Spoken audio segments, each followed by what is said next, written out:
एक ऐसे करियर के बारे में सोचिए जिसमें हर रोज लोगों की जिंदगी में एक पॉजिटिव बदलाव लाने का मौका मिले। अगर ये सुनकर अच्छा लगा तो शायद ये वही मौका है जिसका इंतजार था। आज हम गुजरात ऑक्यूपेशनल थेरेपिस्ट की 2026 की सरकारी भर्ती के बारे में वो सब कुछ जानेंगे जो जानना जरूरी है। तो चलिए शुरू करते हैं। अगर इस सवाल का जवाब मन ही मन हाँ में है तो आप बिल्कुल सही जगह पर हैं। देखिए, ये सिर्फ एक नौकरी का मौका नहीं है, बल्कि एक स्थिर और सम्मानित करियर बनाने का अवसर है, और वो भी एक ऐसी फील्ड में जहां सच में एक बड़ा फर्क लाया जा सकता है। चलिए देखते हैं कैसे। तो सबसे पहले आइए इस मौके से जुड़ी उन खास डिटेल्स पर नजर डालते हैं जो पता होनी ही चाहिए। जी हाँ, ये बिल्कुल सही है। गुजरात में क्वालिफाइड प्रोफेशनल्स के लिए ये एक बहुत बड़ी खबर है, खासकर उनके लिए जो एक सरकारी नौकरी की स्थिरता और फायदे चाहते हैं। सही मायने में ये एक मजबूत करियर बनाने का शानदार मौका है। अच्छा, अब सबसे बड़ा सवाल आता है कि इस मौके का फायदा कौन उठा सकता है। देखिए, इसके लिए दो सबसे जरूरी शर्तें हैं जिन्हें अब हम एक एक करके समझेंगे। ये वो दो शर्तें हैं जिन्हें पूरा करना ही होगा। पहली तो ये कि ऑक्यूपेशनल थेरेपी में डिग्री होनी चाहिए, ताकि ये पक्का हो सके कि जरूरी नॉलेज और स्किल्स हैं।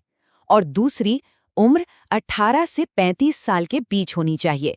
इससे ये तय होता है कि उम्मीदवार अपने करियर के सही पड़ाव पर इस जिम्मेदारी को संभाल सकते हैं। ये नंबर याद रखिएगा, 35 इयर्स। ये इस भर्ती के लिए अधिकतम आयु सीमा है।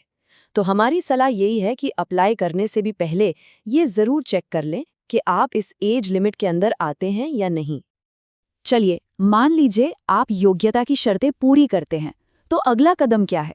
वो है एप्लीकेशन फीस। देखते हैं कि इसके लिए क्या तय किया गया है। जैसा कि यहाँ साफ दिख रहा है, फीस में एक छोटा सा अंतर है। जो जनरल कैटेगरी के उम्मीदवार हैं, उनके लिए फीस है 500 रुपये। वही SC, ST और OBC जैसी आरक्षित श्रेणियों के उम्मीदवारों के लिए ये 400 रुपये है। तो फॉर्म भरते समय अपनी सही कैटेगरी चुनना बहुत जरूरी है। देखिए, किसी भी एप्लीकेशन प्रोसेस में तारीखें ही सब कुछ होती हैं। अगर एक भी डेडलाइन मिस हो गई तो ये शानदार मौका हाथ से निकल सकता है। तो चलिए ये पक्का कर लें कि ऐसा ना हो। ये रहा वो टाइमलाइन जिसे अपने कैलेंडर में अभी मार्क कर लेना चाहिए। एप्लीकेशन पोर्टल खुलेगा 30 जनवरी 2026 को। फॉर्म जमा करने के लिए 13 फरवरी तक का समय है और फीस चुकाने के लिए कुछ और दिन यानी 16 फरवरी तक का। पर हमारी सलाह, आखिरी दिन का इंतजार तो बिल्कुल मत कीजिएगा। एक बार फिर से दोहरा रहा हूं, 13 फरवरी सबसे अहम तारीख है। देखिए, आखिरी मिनट के तनाव और टेक्निकल दिक्कतों से बचने के लिए कोशिश करें कि अपनी एप्लीकेशन समय से काफी पहले जमा हो जाए। यकीन मानिए, इसके लिए आप बाद में खुद को ही थैंक यू बोलेंगे। तो अब जब तारीखें पता हैं, तो बात करते हैं उन चीज़ों की जो आपको पहले से तैयार रखनी है। अगर सारे डॉक्यूमेंट्स पहले से तैयार हों तो एप्लीकेशन प्रोसेस मक्खन की तरह स्मूथ हो जाता है। ये रही आपकी डॉक्यूमेंट चेकलिस्ट। इसे आसान बनाने के लिए कुछ हिस्सों में बांट लेते हैं। सबसे पहले पर्सनल डिटेल्स। इसके लिए एक हालिया फोटो, सिग्नेचर और आधार कार्ड लगेगा। फिर आते हैं एलिजिबिलिटी सर्टिफिकेट्स पर।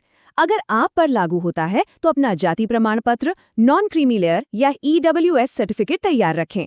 क्वालिफिकेशन के लिए अपनी सारी मार्कशीट्स इकट्ठा कर लें। और आखिर में कम्युनिकेशन के लिए एक एक्टिव मोबाइल नंबर और ईमेल ID जरूर पास रखें। याद रखिए, तैयारी ही सफलता की कुंजी है।